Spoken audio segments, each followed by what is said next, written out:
दोस्तों, English learners cafe में आपका स्वागत है। मेरा नाम है मुकुल और आज हम बात करने वाले हैं दो बहुत ही कंफ्यूजिंग वर्ड्स सिंस और फॉर के करेक्ट यूसेज की। फ्रेंड्स, फॉर एग्जांपल मैं एक सेंटेंस लिखता हूं। अगर मुझे ये लिखना है कि मैं दो वर्ड्स से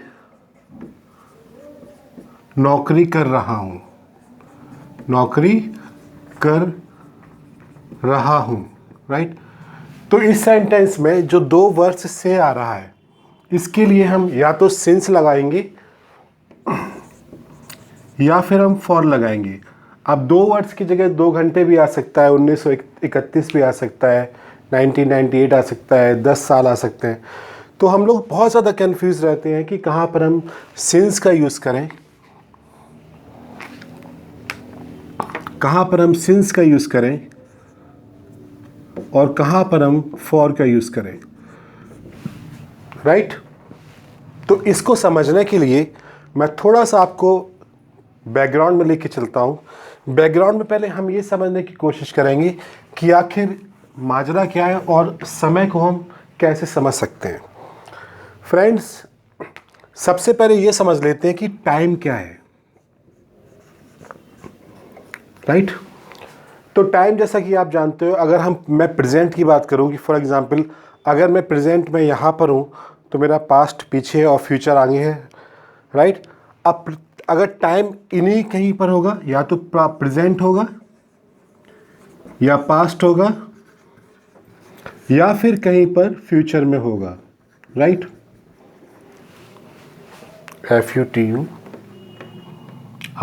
फ्यूचर। अब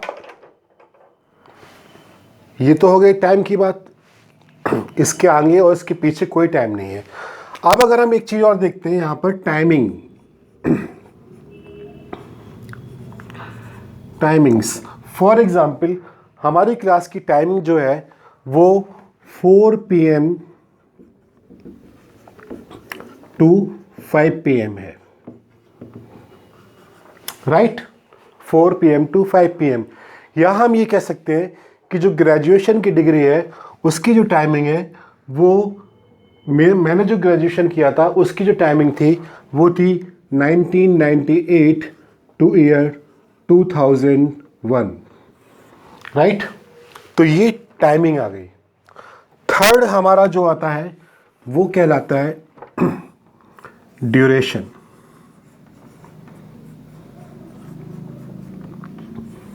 राइट। ड्यूरेशन में अगर मैं ये बोलूँ 4 PM to 5 PM के बीच में जो ड्यूरेशन है वो कितना है, तो आप कह सकते हो कि सर इसके बीच में जो ड्यूरेशन है वो या तो आप बोलोगे 1 आवर है, राइट, या फिर आप बोलोगे 60 मिनट्स से, राइट, या फिर आप बोलोगे सर 60 into 60 सेकेंड से। फिर आप कुछ भी कह सकते हो। अगर मैं बोलूं कि मैंने जो BSc की थी वो 98 से लेके 2001 तक की थी, तो आप कह सकते हो कि मैंने 3 साल का ड्यूरेशन इसमें लगाया। तो ड्यूरेशन का मतलब होता है अवधि। अब ड्यूरेशन को पहचानने का सबसे आसान तरीका ये है कि इसमें यूनिट ऑफ मेजरिंग टाइम आती है। फॉर एग्जाम्पल क्या क्या होते हैं unit of measuring time? Hours, right, minutes, years, decades, centuries,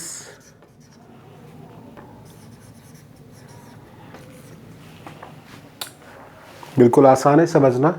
अगर आप ड्यूरेशन बताओगे तो डेफिनेटली कहीं ना कहीं आपको उसके लिए साथ में यूनिट लगाने की ज़रूरत पड़ेगी ही पड़ेगी। और थर्ड हमारा जो होता है वो कहलाता है पॉइंट ऑफ टाइम। क्या कहलाता है? Point of time. क्या कहलाता है? Point of time. अब पॉइंट ऑफ टाइम में डेफिनेटली जब हम लिखते हैं पॉइंट ऑफ टाइम तो 2 पॉइंट हो सकते हैं। मान लीजिए मैंने कोई काम करना स्टार्ट किया 4 PM से और मैंने इसको काम करता गया और मैंने इसको ख़त्म कर दिया 5:10 PM पर। तो हमारा पॉइंट ऑफ टाइम क्या रहा? एक स्टार्टिंग पॉइंट ये रहा,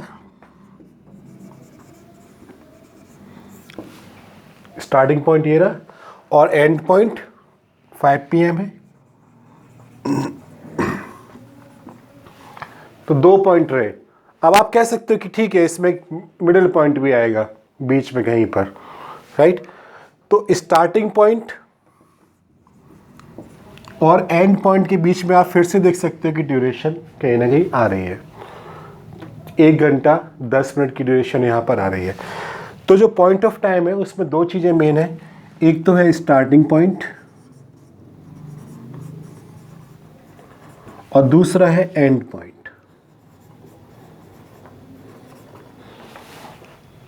राइट?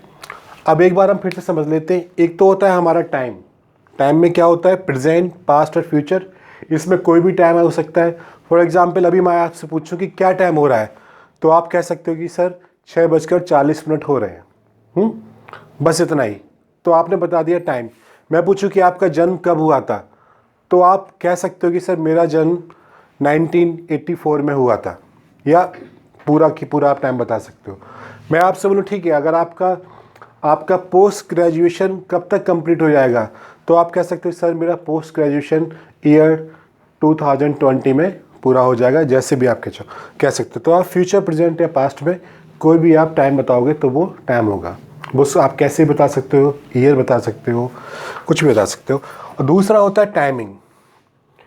टाइमिंग जैसे शो की टाइमिंग क्या है, क्लास की टाइमिंग क्या है। कई बार हमारी शादी में पूछा जाता है कि बैंड की टाइमिंग्स क्या है, राइट? तो ये सारा हमारा टाइमिंग्स में आता है। टाइमिंग के बीच का जो पीरियड होता है वो कहलाता है ड्यूरेशन। तो duration actually is period. Period means अवधि। अवधि को नापने के लिए डेफिनेटली हमको कोई ना कोई यूनिट चाहिए। For example hours, minutes, years, decade, centuries, ages, कोई भी यूनिट है जो आपको समझ में आ रही है वो हो सकती है। सेकंड्स, मिली सेकेंड्स, राइट? और अब जब ड्यूरेशन है तो उसमें 2 पॉइंट होंगे, स्टार्टिंग पॉइंट, एंड पॉइंट। एक पॉइंट होगा हमारा स्टार्टिंग, दूसरा होगा एंड पॉइंट। तो ये तो रही हमारी फ्रेंड्स पॉइंट की बात, टाइम, पॉइंट ऑफ टाइम की बात, ड्यूरेशन की बात, टाइमिंग की और टाइम की बात। अब ये समझते हैं कि हम कहाँ पर यूज़ करें